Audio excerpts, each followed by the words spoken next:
I made garlic steak tips, smashed potatoes, and squash, and I'll show you how I did it. I started with some Yukon Gold potatoes that I washed, peeled, and diced up. And once they were all cleaned up, I put them in a pot with some water and some salt and allowed them to come to a boil. I let them cook till they were tender and falling apart. I then drained them and put them in a pot with a stick of unsalted butter. I smashed them down and seasoned them with some salt and pepper. Once they were seasoned, I added some heavy cream to thin them out. I added enough cream to get it to the consistency that I desire. I don't like it too thick and I don't like it too thin, so I just folded it over till I got it to do what I wanted it to do. Once it was to the consistency I like, which is this, I went ahead and worked on my chuck steaks, which I washed and diced up. Once that was done, I went ahead and began seasoning it with some Montreal steak seasoning, onion powder, garlic powder, paprika, and Mrs. Dash seasoning. Once it was all seasoned up, I went ahead and massaged those seasonings in.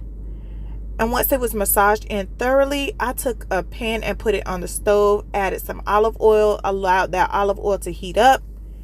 And when it was nice and hot, I dropped my steak bites in. Once they were all in, I cooked them till they were evenly brown on each side. So I just folded those over a time or two until they were done.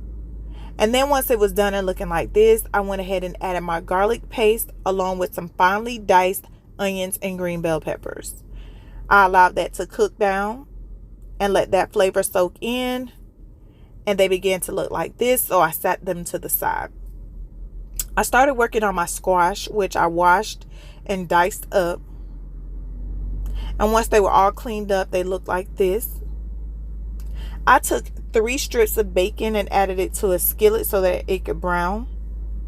And once it was brown like this, I added some sliced onions and allowed it to cook down.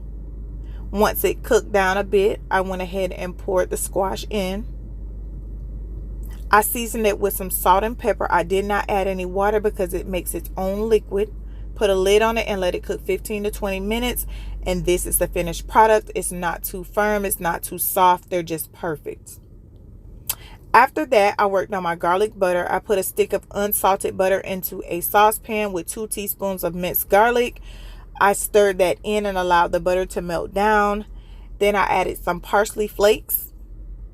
Stirred that down, set it to the side. I drizzled it over the smashed potatoes and the steak. It was absolutely delicious and I hope you'll try it. Thanks for watching.